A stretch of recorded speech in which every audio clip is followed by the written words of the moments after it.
So, welcome once again to the SoulSeekers podcast, where we explore the deeper truths of who we are and why we're here. Today, I'm honored to be joined by Philip Wade, a former physicist and transformational change leader who experienced a profound awakening that led him to walk away from his career and dedicate his life to sharing the message of infinite silence.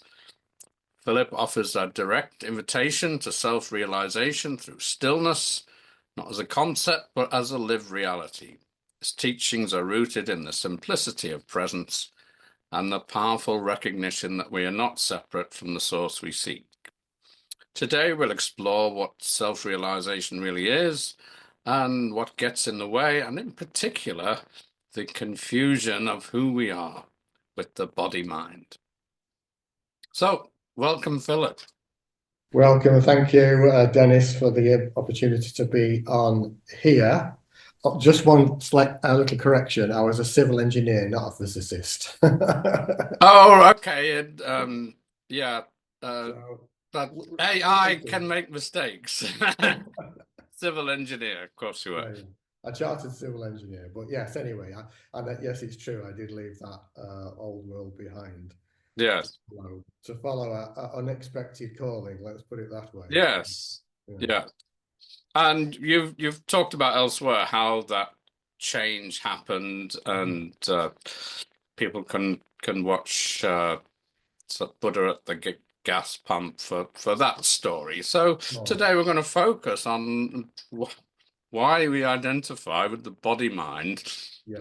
Yeah, what's the problem with that? So, right from the moment you're born, you're conditioned into the experiential belief that this is all that you are. And in itself, that would seem to be not necessarily to be a problem. But the fact is, if you look around the world, only the casual glance around the world, is that pretty much everyone, is suffering to one degree or another. And that might be relatively mild in the background through to severe mental health issues that we see reported quite a lot these days. And this has been like the perennial human problem going back thousands of years. And really the message of, right back from the first realized being known as Adiyogi 15,000 years ago through to the Buddha 2,500 years ago, and a friend who was a Buddhist monk just tells me that today is Buddha's Enlightenment Day. So I hadn't realized. Oh, wonderful. I didn't, it wasn't something that was in my consciousness, but he just mentioned it to me before. And really that gets down to, why that is an issue, because what the Buddha realized, what Adiyogi realized, and many other people have since, and an increasing number of people, is that, yes, we have this experience of the body mind, but it's not that which we are. It's a bit like a car. You have a car, but you're not your car. It's a vehicle through which the universe comes to, as I put it, know itself in its own experience. And without this vehicle, you wouldn't have any experience. So it's a pretty important thing to have. But the reason it becomes a problem is that when we identify with, we attach to, and most fundamentally believe that that's all that we are, what that does inwardly is create a sense of separation from our essence, which I refer to, you'll have heard me use this word if you've been doing some research, infinite silence, or otherwise known as infinite awareness or infinite consciousness. These are all the same words. And that sense of separation from our essence creates a kind of polarity in us that we would call love and fear. And that then becomes manifest in our outward reality. And we feel whether at some point in our lives that something's missing. And we typically go on an outward search for fulfillment, whether it be in relationships, whether it be in work, whether it be in worldly achievements and so forth. And there's Yeah. nothing wrong with any of these things. In fact, they're great gifts. But countless people have found that actually true fulfillment is only temporary at best Yeah. beyond those external things. And they're constantly changing. And so what people are seeking is a permanent resolution to that. And that's what the Buddha realized 2,500 years ago, whatever it is today. And that's what the message I'm sharing with the world, and many, many others, fortunately, these days are. And that the opportunity to come to this realization, to come to this inner peace, is available to all. So the body mind experience isn't a problem in itself, it's actually essential to the universe. But when you identify with it, believe that that's all you are, and you attach yourself, then you suffer essentially. Can I just ask you about this body mind being essential to experience? The Sure. people who have near-death experiences, they report still being conscious Yes. after the body seems to have shut down and come back and sometimes recall meeting other beings or Sure. an absolute being. So why do we need the body mind? So without form, the body mind, contrast being, the being part of human being, time and space, without all those components, there would just be what I refer to as infinite silence or silence absolute. Hmm. So for there to be any experience at all of life, all those components have to be there. Now, in the specific example of a near-death experience that you mentioned there, what people often report in those situations is that it's like they've gone out of their physical body, Yeah. and they've had a realization or a seeing that actually there are other realms beyond this that are more subtle, that we're not tuned into typically with our five human senses, that are beyond the physical domain. And the realm that they typically go into actually would be what's called the astral realm. There are still lighter forms of manifestation there, light beings or lighter realms of manifestation. Yeah. But we're not, because we're not typically conscious of that, we miss all of that by being so focused in the body mind experience. It's so what's happening there is that suddenly people are opening in a near-death experience to, oh wow, there's a whole lot more to life than at first seemed possible and that I Yeah. was aware of. Yeah. It's a little bit like, you can't see radio waves or Wi-Fi signals, but you know the effects of them. Hmm. The reason we're able to have this video call today is because of the power of that technology. It's not visible, but it doesn't mean it's not there. And what people are doing when they're having a near-death experience is that they're shutting down the total focus on the body-mind experience and opening to a much greater realm of awareness. And that's part of the process of self-realization. Hmm. It's a great indicator that, or an invitation to, wow, there's so much more to life. And you'll have heard, and people will have heard, that actually when people have those lives, it tends to be very transformative. Yes. Yeah. Yeah. Yes, I'm reading Anita Mohani's book at the moment, Oh, yeah. the Yeah. latest one. Yeah, yeah.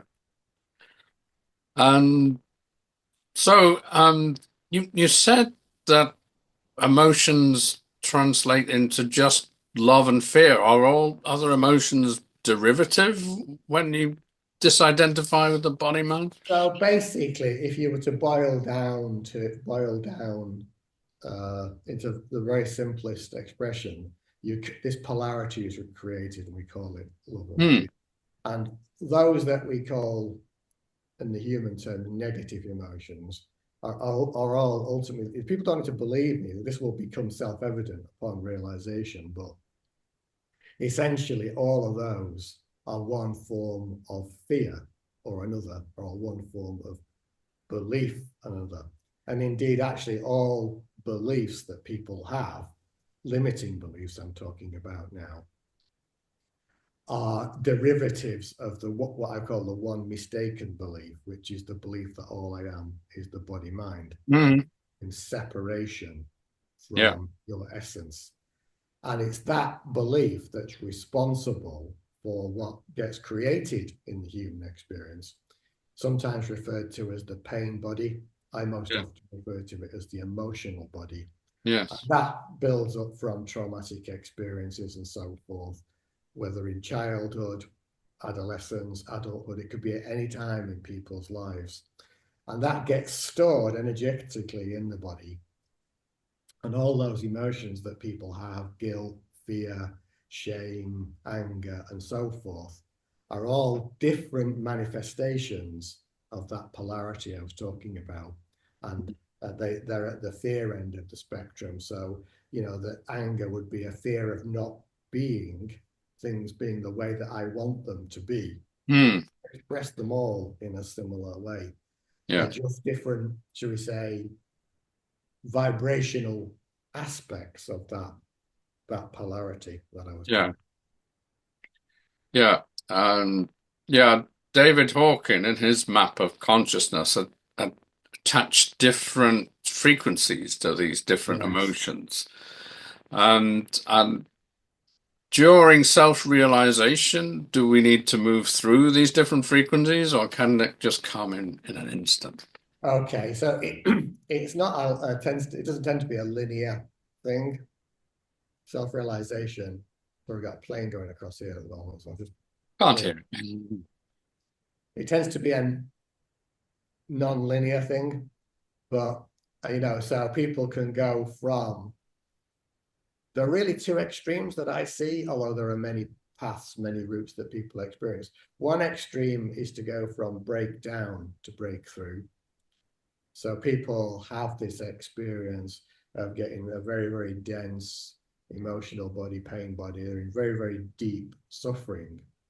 And there are many cases where suddenly there's a breakdown of that identification and people suddenly see a greater reality Mm. from that, or whether that be through something like a near-death experience or just a general uh, emotional breakdown type experience, through to what I would call a more conscious path where there's a natural opening from your heart. You're feeling a calling, and you may meditate, you may inquire, who am I?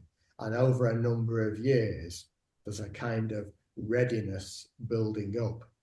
And people might have on that journey a series of releases, they may have a series of seeings, and then eventually come to the greatest seeing.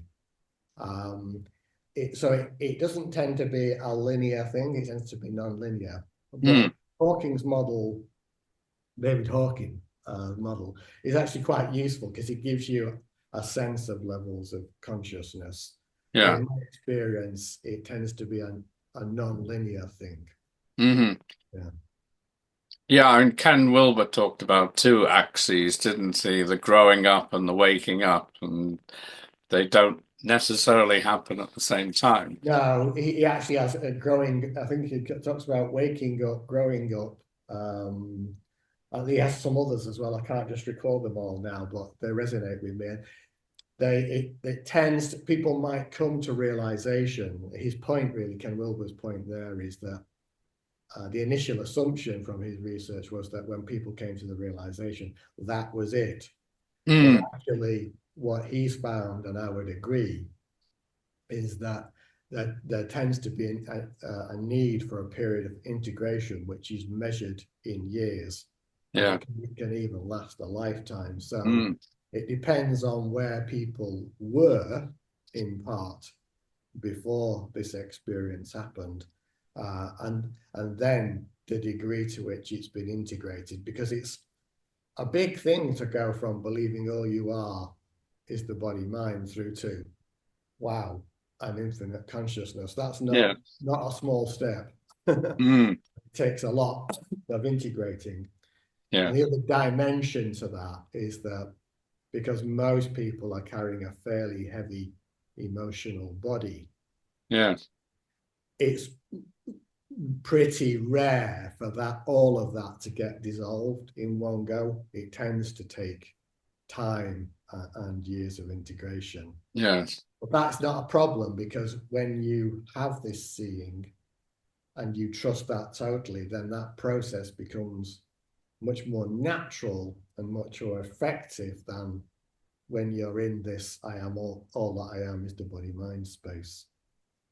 But it can be problematic for some people, because there are cases I've heard of people I know, some of whom have passed over, ended up being sectioned when they've had these profound spiritual Yes. experiences, so misunderstood in the West. Whereas Yes. somewhere like India, it would be much more widely understood.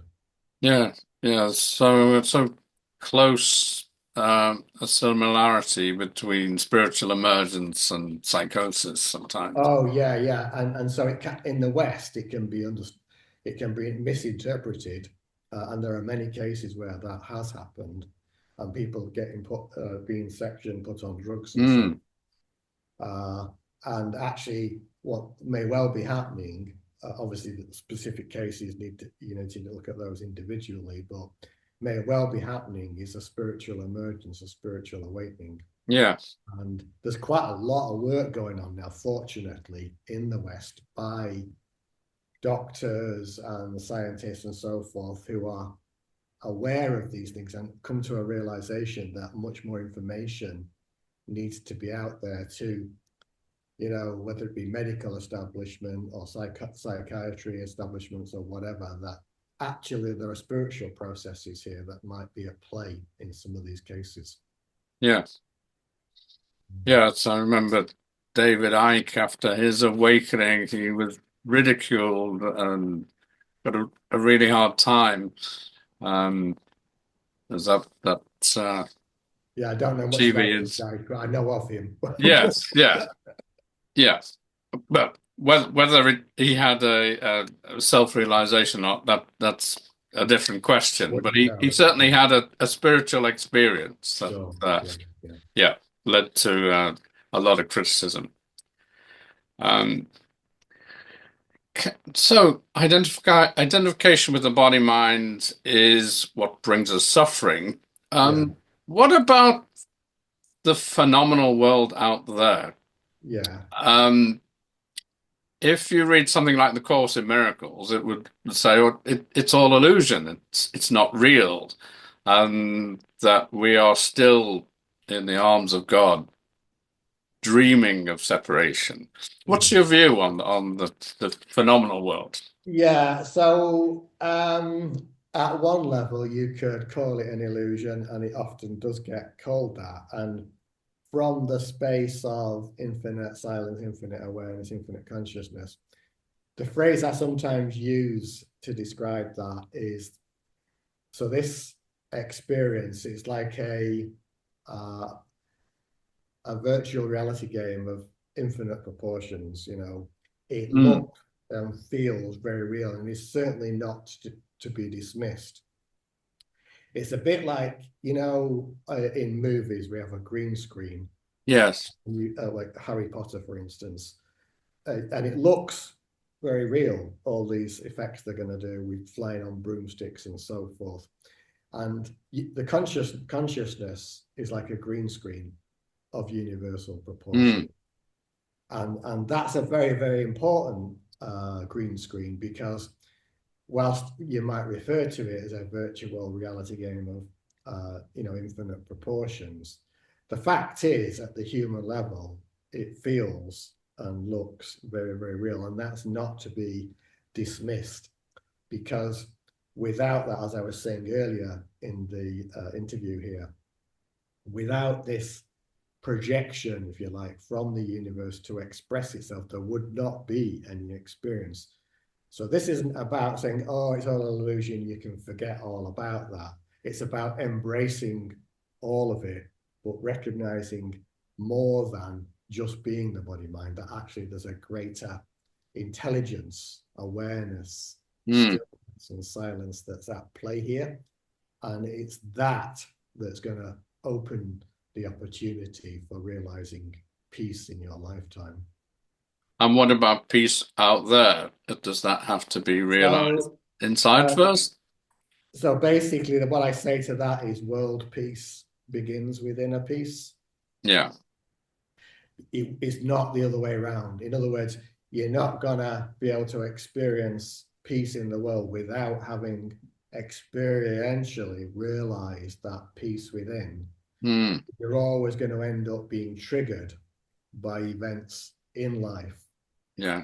So you might be at peace one moment and then some event happens, the next minute you're angry or whatever. So unless that realization's flowered, Mm. not only flowered, the emotional body has been sufficiently dissolved, and by that I mean really, really deeply dissolved, and that whole process integrated. Then from that place you can start to experience whatever is happening in the world in a much more peaceful way. It doesn't mean that these events in the world will suddenly stop, because it's going to require millions, billions of people to come to this place for Yeah. the true world peace. But the greatest contribution you can make, because sometimes people ask me that question, Mm. is actually to come to this realization in an integrated way, because that has an effect universally, not just for you. It touches the lives that you touch.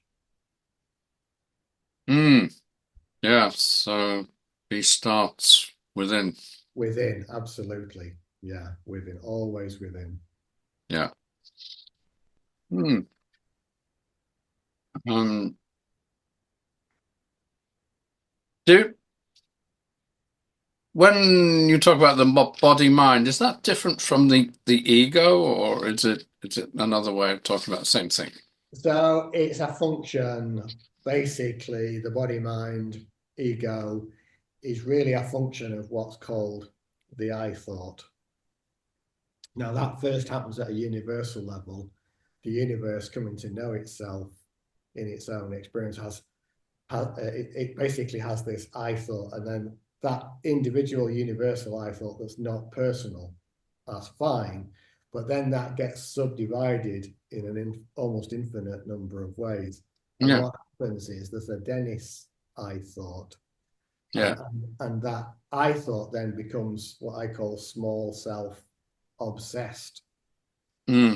It becomes like paranoid about itself, Yeah. and it's totally focused on its experience. And it's that that leads to the manifestation. All of it is basically vibrations in different forms. Your body is made up of molecules, atoms, which are vibrating, just densely packed. And one of those vibrations is this I thought. And Yeah. it's that at the universal level that's led to the individual I thought that's become Dennis.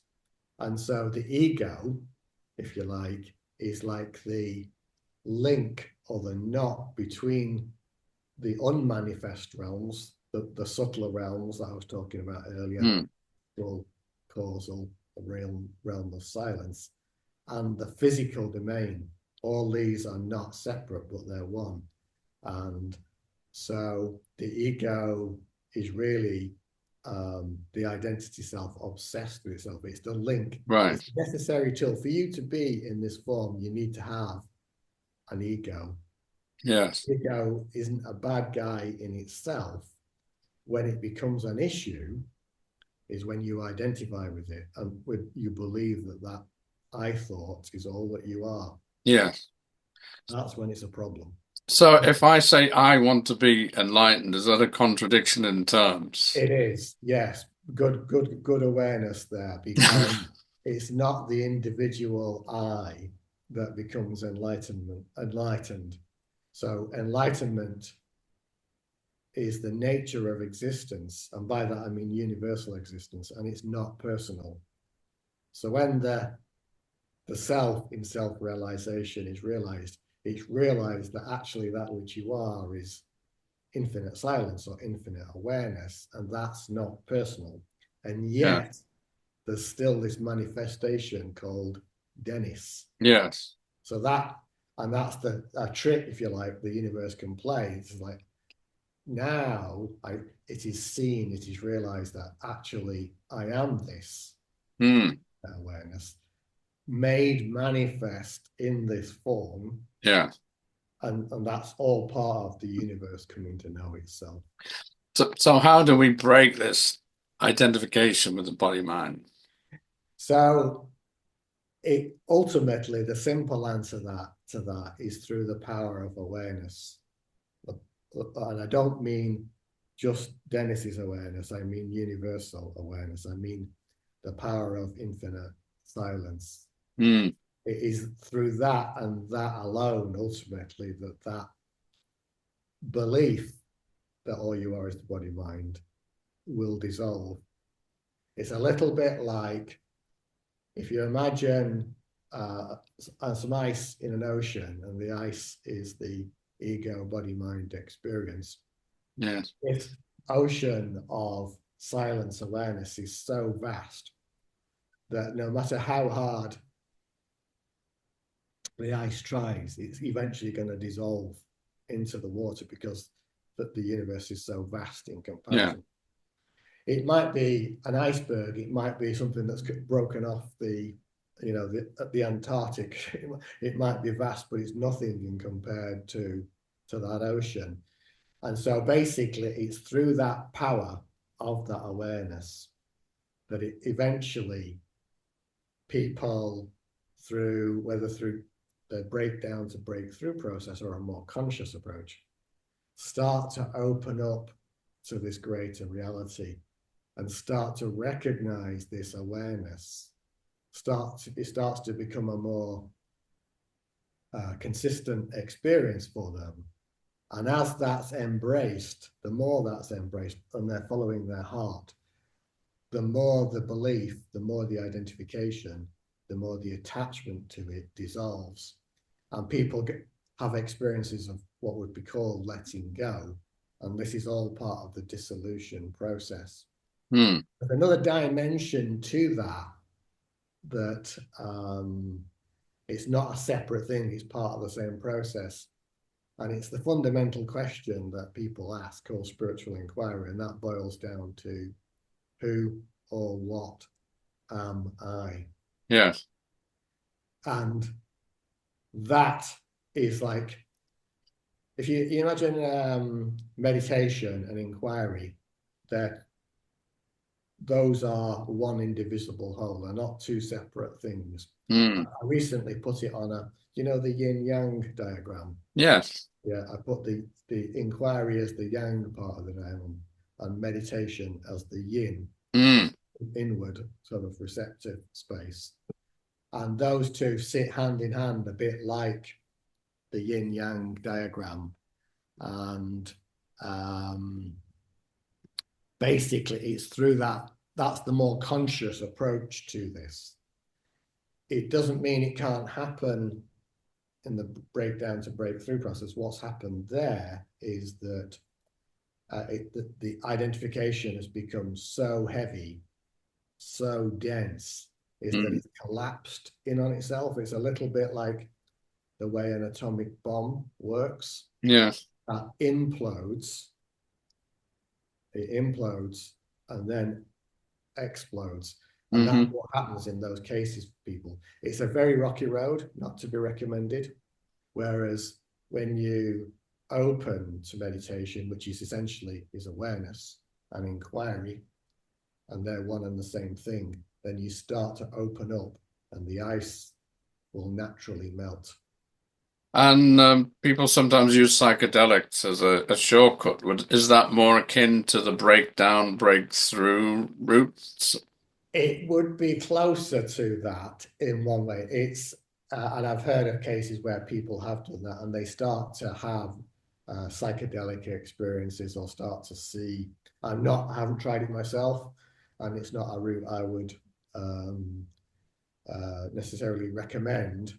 But what it can open things up for people. That's not a recommendation, by the way. I just from what I've seen. but the, it tends to be, from what I've heard and seen, tends to be short-lived. So, you get this high Yeah. of the deep seeing, and then you want more of that, so you Yes. do more of it, and that in itself then becomes a kind of suffering in its own right, because you're constantly seeking more and more of these experiences, these Yeah. highs from that, whereas actually the realization of the self ultimately is what I would call an experienceless experience. Right. Yeah. Yeah, it's not about, people use the terms like bliss and nirvana and so forth, and they sound like nice words, Yeah. but even the experience of bliss is a phenomena. Yeah. And the question then is, who or what is aware of that phenomena, Hmm. experience of bliss, and even peace? And it turns out the answer to that is awareness, silence. And that then comes to a word that I got from this many years ago. We're so focused in the physical world on sensations, so bliss, peace, Yeah. Yeah. happiness, joy, this kind of stuff. But I got the word insatiation, Mm. not sensation, but insatiation. What that is pointing to is the inner, I will say, sensationless sensation. It's a knowing, in other words, Hmm. inner knowing that you are, in fact, this infinite silence or this infinite awareness. And in front of or within that, the whole manifest realms, including the experience of bliss and peace, will appear. That's interesting. So it's not a state of bliss, it's beyond that.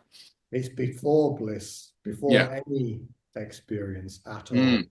Yeah. Yeah. And this is an important point, this, because a lot of people get kind of stuck at this bliss seeking, Yeah. experiential search and chase of higher blissful states or more peaceful experiences, Yeah. forgetting the bit that actually you are the one that is aware of that. That's Yeah. not to say that the experience can't be one of peace, but it's not that, it's not the peace that's the issue. It's the one that's aware of it. Yes. And It's it's not, yeah. there's no attachment to it. Exactly that. Yeah, Yeah. exactly that. You call yourself a Western mystic, but what you've talked about sounds a lot like what Ramana Maharshi was talking about when he described self-inquiry. I wonder what's the Western bit? So that's a good question, that. And actually, that title wasn't something that Philip created. Like, oh, wouldn't it be a good idea if I call myself? It didn't happen that way. No. Well, for quite a lot of years, I've been sharing this, and people, when I was doing events and so forth, wanted some kind of title, Mm. um, and I wasn't really, I was, just use my name kind of thing. But some years after the realization, in meditation one day, it's the term Western mystic appeared in consciousness, with a knowing that this was the term I was to use from now on. And the term Western, in a way, is a little bit superfluous, because mysticism and mystic are really irrespective of Eastern and Western boundaries. Yes. But the reason it's there is because, for whatever reason, in the experiential journey that is Philip, Mm. I was not subject to, I was not aware of Eastern teachings. I'm not a student of Advaita or Tantra Uh-huh. or or schools like that. I knew nothing about them. And one of the reasons, so basically all of this came through direct realization and direct experience. Mm. Part of the reason for that has become clear is that part of the benefit of that is that, yes, those schools and ancient traditions, Buddhism and so forth, and there are many, are beautiful things and beautiful gifts to the world, and we're very, very grateful for that. It's like we're standing on the shoulders of spiritual giants. Mm. But it may be that that's not for everybody. Direct realization Yes. is possible without having to learn Sanskrit or the Bhagavad Gita or ancient scriptures. There are possibilities beyond those ancient paths, as beautiful as they are. Yeah. So that's how that term came about. It's so everything I share is from direct experience. It's not from book learning or teaching. Okay. Well, that is a convenient segue into how you guide people into infinite silence, either one-on-one or online, or you had an app come out recently. You want to explain what the process is?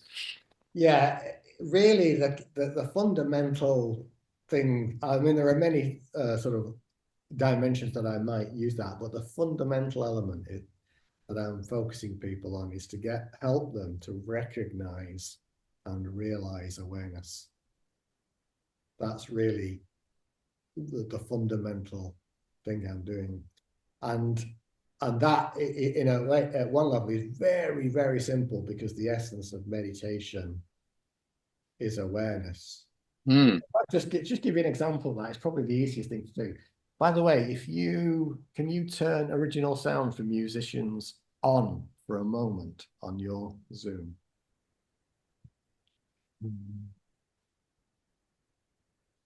Top right, it should be. Okay.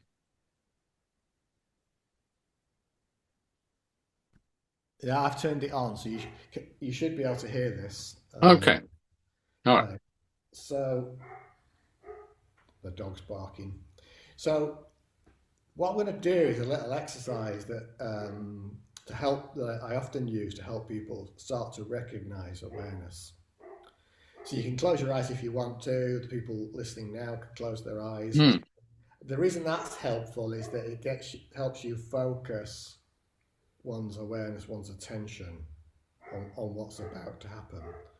So if you want to do that, Dennis, you can do. It's entirely up to you. Anybody listening? Well, why not? I'll go for the full experience. So what I'm going to do is I've got a singing bowl here, and I'm going to tap that, and we're just going to notice what happens. Okay.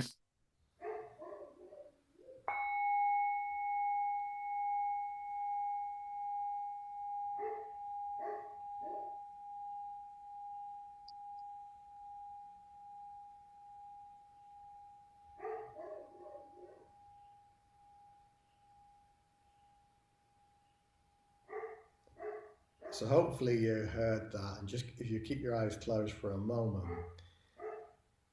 So if we just say before I tapped it, there was a silent pause. Mm. And then I tapped it and there was a crescendo, a wave of sound. Yeah.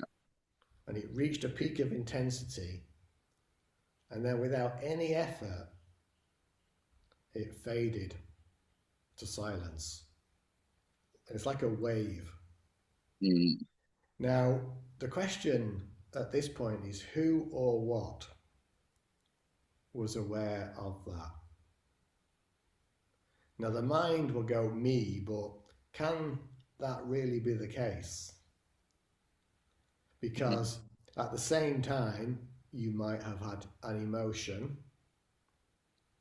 An emotion came and arose like a wave, and then whether it over a long period of time or 5 minutes later faded. There might have been a physical sensation. You were pricked by something and that peaked, and something, awareness, is recognizing these changes over time of all phenomena. And that is more than a personal awareness. So it's a recognizing that there is a presence within us that is the observer of all phenomena. Now, let's say that phenomena, rather than it being the singing bowl, was an emotion. The emotion comes, it reaches a peak, and even if it's a long period of time, it fades away. And you're able to report that. You know, people might say, yesterday I was feeling really angry or shameful or upset or whatever the emotion was. But eventually it passed. So who or what was able to report that? Because whilst you might have identified with that emotion at the time, you can't be the emotion, because here you are now reporting it and the emotion's gone. Mm. The emotion was a phenomena in front of or within awareness. So here's a crucial inquiry. Is that which is aware of, in this case, the emotion, affected by the emotion, or does it just simply, silently, and effortlessly observe? And people are going to eventually come to see, even if they can't see it right now, that actually it's simply, silently, and effortlessly observes. I don't know what your experience is right now here, Dennis, but that is in the essence, in a few moments there, is the essence of self-realization, is the source of inner peace, is the resolution of the question, who am I? Because when it's seen experientially at the deepest level, that there's just this field of awareness that observes and is untouched and unmoved and unblemished by whatever's happening, then that's a game changer. And fundamentally, all I do is help people realize that. There are many other little ways I might do that, but that is the essence of it. So it's the combination of, ultimately, it boils down to a combination of awareness, recognition, and inquiry. And it becomes an awareness realization. That is the essence of the message of self-realization. So all the Buddha was saying 2,500 years ago today was that. That's all he was saying. Every realized being since that time has been saying the same thing. They may approach it from what appears to be different angles. They might use different entry points, but ultimately that's all the same. You are this unchanging, unmoving, unblemished, silent awareness. That is how. That's, if you like, the how to. And yet the strange thing about it is that when it's recognized, it's seen that actually you are always and always have been this eternally. Yes. Not like it's a goal to be reached next week, next year, when it's realized, oh my gosh, I've always been this, always been this. Yes. Like that. So it happens in an instant, but it might take weeks, months, years of preparation. Yeah, and that weeks, months, years of practice, let's call it spiritual practice, that people might have, those those practices are all to get you to the practiceless space. And Mm, there's the preparation, a gradual dissolution of identification and attachment and belief going on. And all that while, along with dissolving the emotional body, it's like a preparation for this seeing. mm, Uh, as I say, it can happen in the breakdown to breakthrough scenario when nobody's been consciously on the path. But typically, what happens in those scenarios is that people have a deep seeing, and because the pain bodies or the emotional body is still there undissolved, they fall back into suffering and think they've lost it. Whereas the more at the other end of the spectrum, more conscious path, whilst it's not a bed of roses, it helps prepare you and prepare the physical body, mm. embody that. So yes, it can happen like that. And I've seen cases where people dismiss everything that happened before, but actually everything that you've experienced has led you to that point. Everything. Yeah, I once heard a Buddhist monk say that everything can be a tool for enlightenment. Yes, absolutely. Yeah, every experience, even the most mundane Yeah. experience, is an invitation to enlightenment. Yeah, Mm, yeah, yeah, that pure awareness. absolutely. Because everything ultimately is a phenomena, and the Yeah, phenomena is just simply different vibrations, and they're all being observed. And yeah. what is it that's observing them? It's unchanging awareness, unchanging silence. Mm, So that is an accurate pointing. yeah. I feel I get glimpses of it when I'm walking in the forest near me, when the sunlight shines through the woods and suddenly there isn't subject and object, there's just awareness. Yeah. Excellent. So that and nature's a good place for that because Yeah, it's a purer environment than much of our world can be. And so it's not surprising that people have those, you have had those experiences in nature. But the good news is it can be any time, mm, any place. yes. The milk tray The view of martini, enlightenment. yeah, yeah, the martini way to Oh, the enlightenment. martini, yes, martini. What? That's it. Yeah, anytime, any place. Yeah. Mm, So yeah, so that's so being out in nature is actually can be, as you've experienced, a meditative experience in itself. yes. Yeah. But So, that yeah, yeah. Tell us about the app. What kind of exercises are on the app?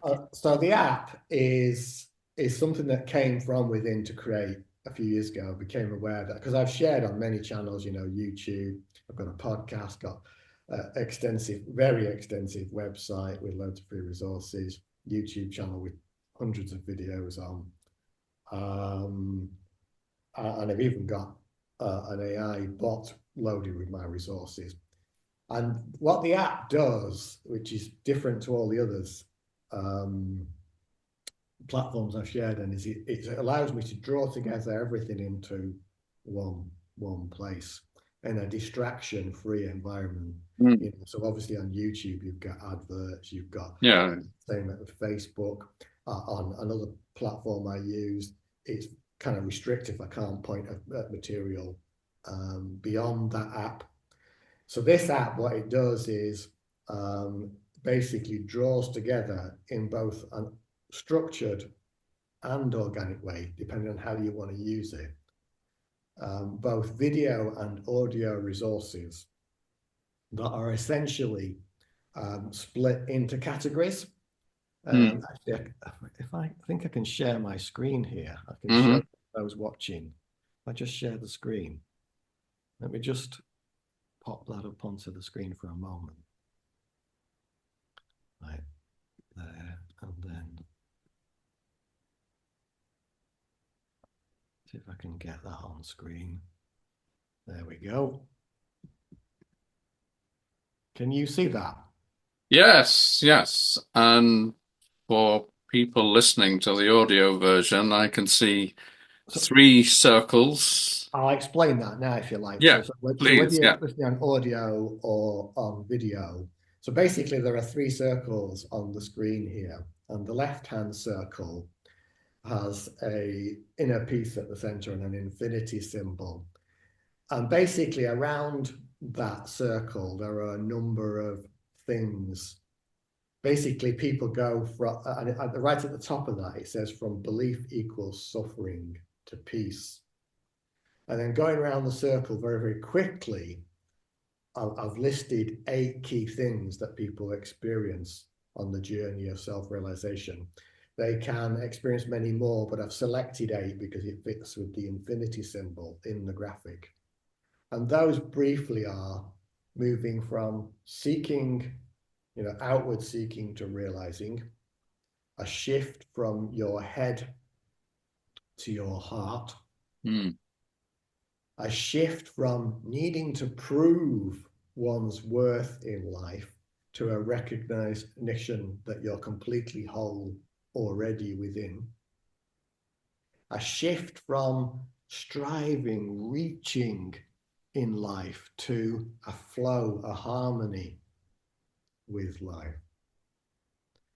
Another shift from being triggered by events in life, that all those emotions we were talking about earlier, to treasures. And those triggers become treasures because they're invitations to what is at the source of those. So it's moving from the emotional triggers to the inner treasures, the peace within. Another one is from a sense of separation, from being separate from things in life to connection, not only with your true self, but realizing that you're intrinsically connected with everything and everyone. And then there's another one I've called from resolution to realization. It's a bit like, we set all these New Year resolutions. Yeah. I'll achieve this year.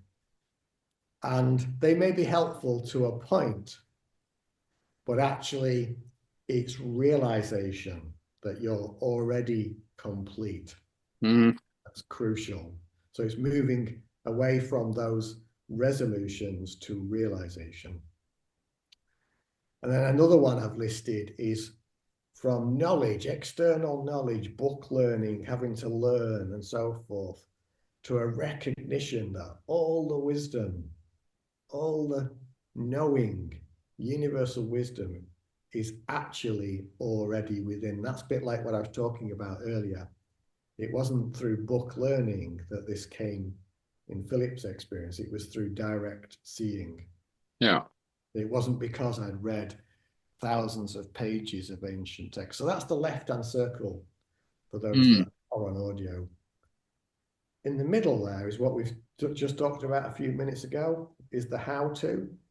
Yeah. That's the yin-yang diagram. And there are 2 parts. If you imagine a yin-yang symbol, the circle with the yin-yang symbol, and in the upper left quadrant is the spiritual inquiry, which is the question, who or what am I? And that's a central part of the app. Inquiry, there are videos, audios that guide you into understanding many aspects of that inquiry and how it works in great detail. And then in the bottom right quadrant of the yin-yang symbol is meditation, silence, awareness.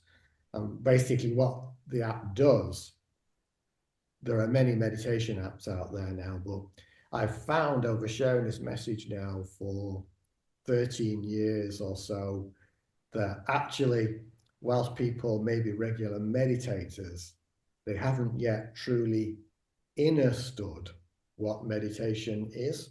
Mm. And what I do on the app is break down meditation to its core principle, which is awareness. Yeah. So many people miss that. They think that meditation is something like visualization or it's the guidance that they're getting. And actually, those are just stepping stones or tools on the way. So there are tools there are videos on the app that look at that in depth. Mm. And then the right-hand circle, which for those that can't see, but is a 10-point circle, which I'll go around quickly. But essentially what that is there's a series of what's called categories on the app. And I'll go through those quickly from a start here, which sets out some core principles of self-realization and whether the app is right for you. That's very important Mm-hmm. part of the start here section, because it may not be for everybody. So that's one category. The next category I've got along is what I call the meditation journey, a deep dive into what is the essence of meditation. And this is all about making your meditation effective. I've come across so much, shall we say, misunderstanding around meditation. That Yeah. section of the app is all about resolving that. Mm-hmm. The next one around on the app is what I call programs and challenges. There are whole self-realization video programs on there, from one that's running at the moment, a 28-day program. There's one that happens after that, that's 13 weeks. So there are varying degrees of depth Yeah. of programs that people can use. And that's all about commitment. Then there's another category where I've got previous retreats that are recorded. Mm. So people can watch those at their own leisure, and that's all about integration. Another section of the app is about deep dives. So they're individual topics where people are asking questions, and I answer those questions a bit Mm-hmm. like the interview. Another very important part that people have shared with me over the years is connection with other people. Like they say like-minded, but I call it like-hearted. Mm-hmm. So there's a community section on the app. Yeah. Then there's a self-realization program, and that's all about the journey. There's questions and answer. That's all about clarity. There are interviews with me. And then there are specific sections on my most commonly asked question, which is, how do I deal with emotions and blocks? So I've got Mm-hmm. Yeah. programs on that. And the app is called The Living Soul, and it's available on the app stores. So that is how the app works, and it's constantly being updated. There's many hours of video and audio on there. Yeah. And Yeah. there's hundreds of hours more that are going to go on over the next few years. Yeah. I can see there's a wealth of, well, not just information, practice on there as well. Yeah, there's a lot of material on there for Mm. people to go at. So if people want, and there's a free 7-day trial if people are Yeah. interested. So that's how the app works. And the other thing I didn't say there is there are community events. So I've included Zoom calls with the community who register for the app.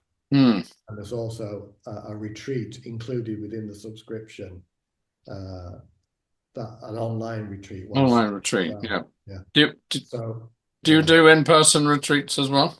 yeah. So because the app is an e-tool, what's included is the online Yeah, attendance. sure. But yes, I do from where I'm broadcasting here right now. Where's that, Philip? So that's our home in North Yorkshire. Okay. It's a purpose-built meditation space here. Mm-hmm. I lightheartedly call it the Universal Studio. Mm-hmm. All right, very funny. And so a few times a year, I'll hold an in-person event Yeah. here. So some people have already approached me who are members of the app.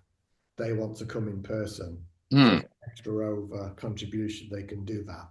Yeah. But other people can as well. So Yeah. you know. Mm. So I do it both online and in person, basically. I had to play with the app, and when I was doing the self-inquiry as to who is it that's aware, and I got into an infinite regress and started asking who is asking the question, and then who is asking that question.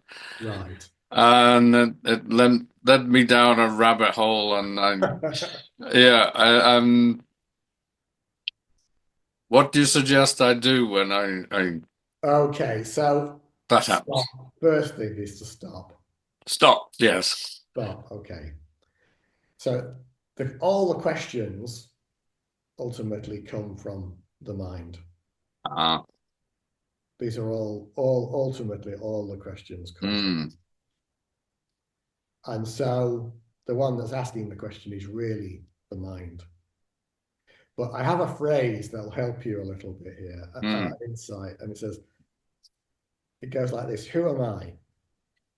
The question dissolves the questioner, and the self is realized. mm, yeah. Okay.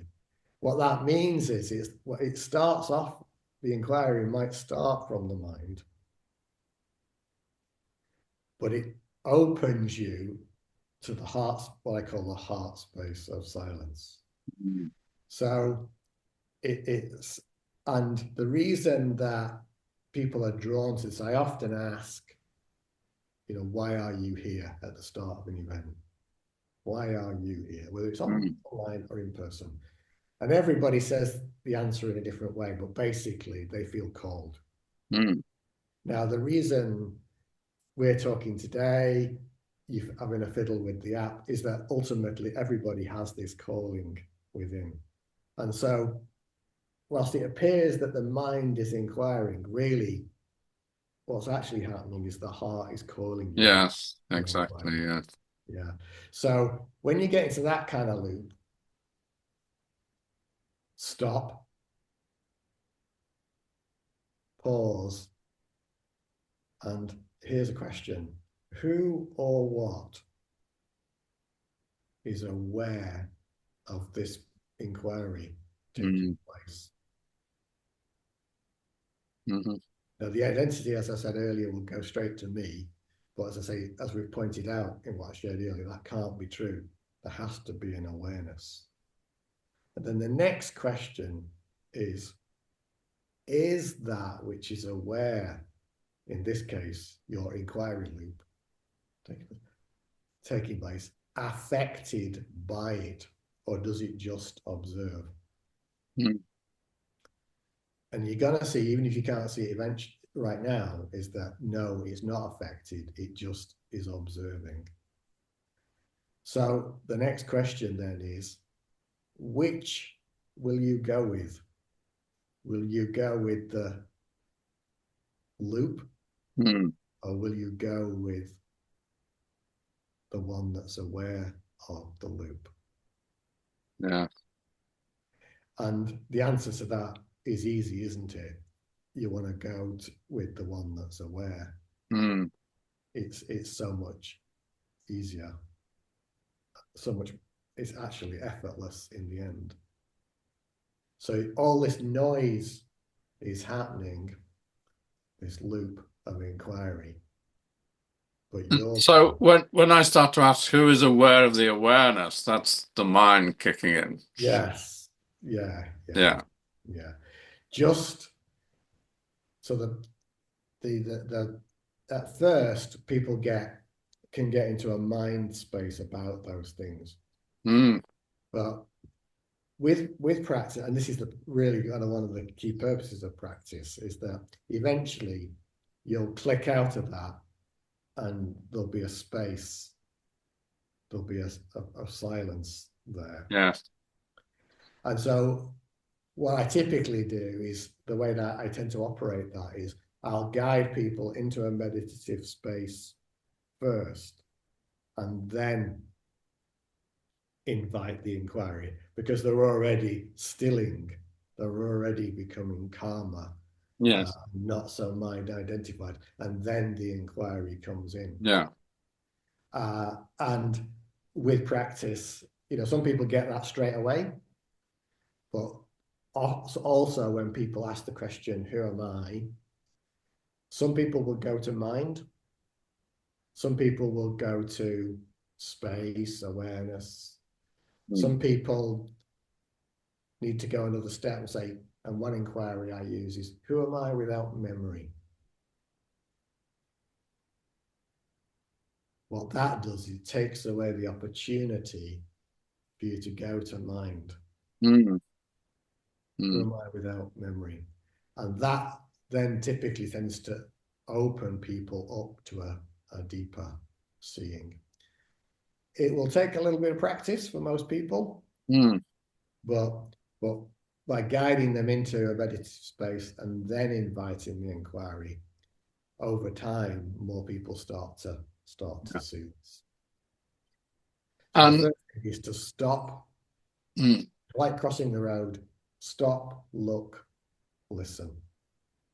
yes. Yeah. And who is this approach not suitable for? So it's a good question, and it's an important question because ultimately the answer would be everyone. But if you're in a,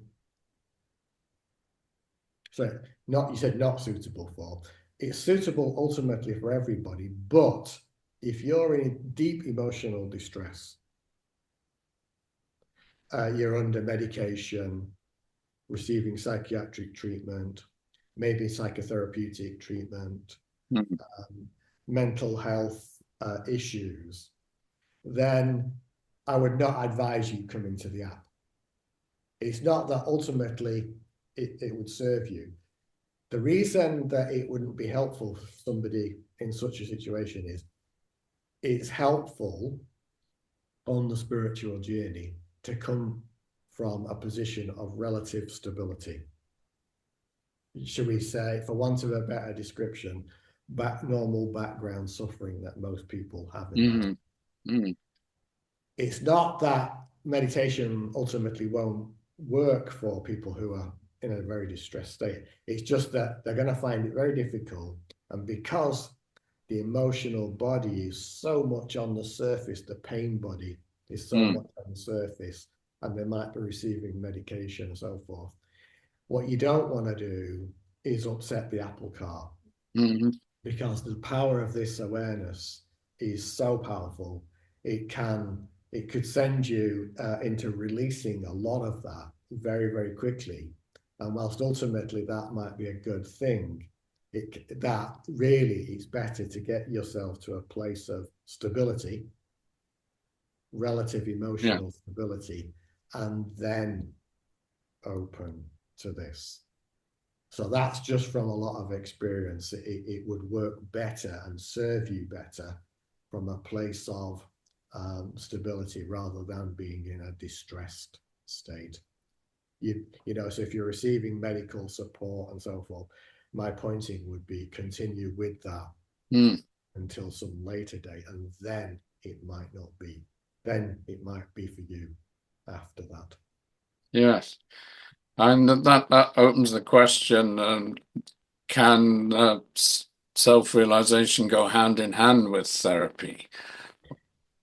So there's a lot of people that have attended my events over the last years. Many of them have been therapists of many kinds, Mm. whether it be yoga teachers, meditation teachers, quantum touch teachers, emotional freedom techniques Yeah.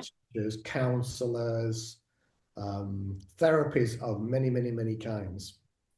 And so what I've found is people who are already consciously not only helping others with that, but coming to an event like mine. And I've Mm. even had psychiatrists, by the way, and psychotherapists at events.